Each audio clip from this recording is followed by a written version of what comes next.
நம்முடைய மாண்புமிகு முதலமைச்சர் தளபதி ஸ்டாலின் அவர்களை பற்றி மகாராஷ்டிராவினுடைய முதலமைச்சராக இருக்கிற தேவேந்திர பட்னாவிஸை பார்த்து அவன் பிஜேபி முதலமைச்சர் ராஜ் தாக்கரே சொல்கிறான் பாரு, தமிழ்நாட்டில் இருக்கிற முதலமைச்சர் ஸ்டாலினுக்கு இணையாக மொழியை எதிர்க்கின்ற மொழி உணர்வு கொண்டவர்கள் இந்தியாவில் இல்லை பாடுறா, அவனுடைய திறமையை பார் என்று அவன் முதலமைச்சராக இருக்கின்ற தேவேந்திர பட்னாவிஸை பார்த்து சொல்கிறார்.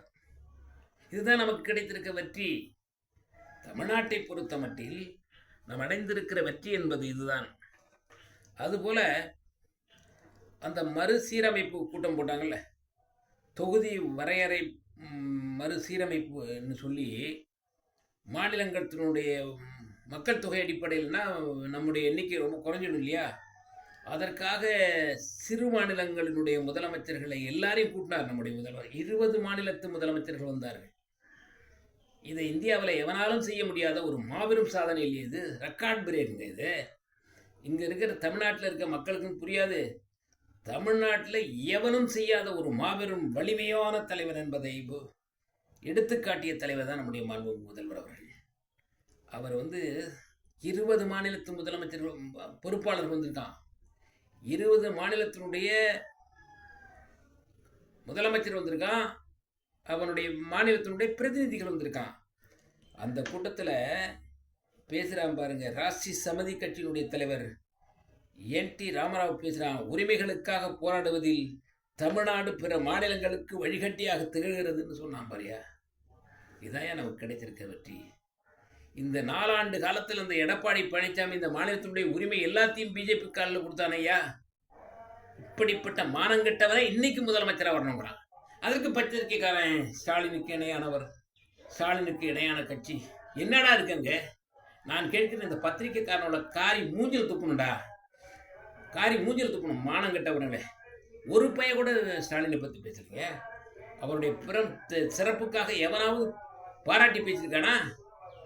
இந்தியாவை வியந்து பார்க்கிற ஒரே முதலமைச்சர் நம்முடைய முதலமைச்சர் தளபதி ஸ்டாலினை தவிர வேறு யாருக்கும் அந்த அருகதை இல்லை.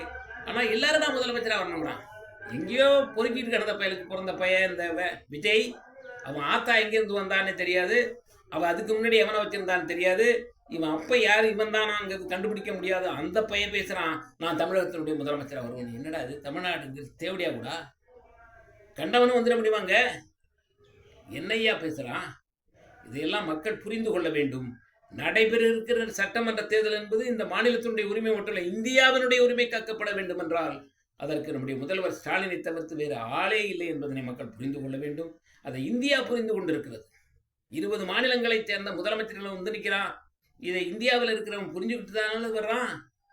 இந்தியாவில் இருக்கிற மக்களினுடைய அனைத்து பொறுப்புகளையும் காப்பாற்றுகிற தகுதி உடையவர் ஸ்டாலின்ங்கிறதான புரிந்து கொண்டா. இன்னைக்கு இந்தியா கூட்டணி என்கிற ஒரு அமைப்பை இவர் ஏற்படுத்துவதற்கு 4 ஆண்டு காலம் போராடினார்.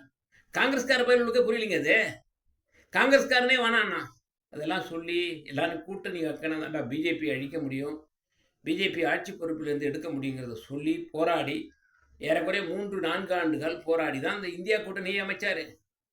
ஆகவே எதிர்வரும் காலங்களில் தமிழகத்தில் நம்முடைய தளபதி ஸ்டாலின் அவர்களுக்கு இணையான தலைவர் இதுவரை வந்ததும் இல்லை, இனியும் எவரும் வர முடியாது. அப்படிப்பட்ட ஒரு வலிமையான முதலமைச்சரை நாம் பெற்றிருக்கிறோம் என்பதனை மக்கள் புரிந்து கொண்டு நடைபெற இருக்கிற சட்டமன்ற தேர்தலில் நம்ம திராவிட முன்னேற்ற கழகத்திற்கு பெருவாரியான வாக்கை தருவது மட்டுமல்ல, இப்போ எடப்பாடி பழனிசாமி போன்ற சமூக விரோதிகள், அறிவற்றவன், மூடர்கள், முட்டாள்களை எல்லாம் ஒதுக்கி திராவிட முன்னேற்ற கழகம் வெற்றி பெற வேண்டும்.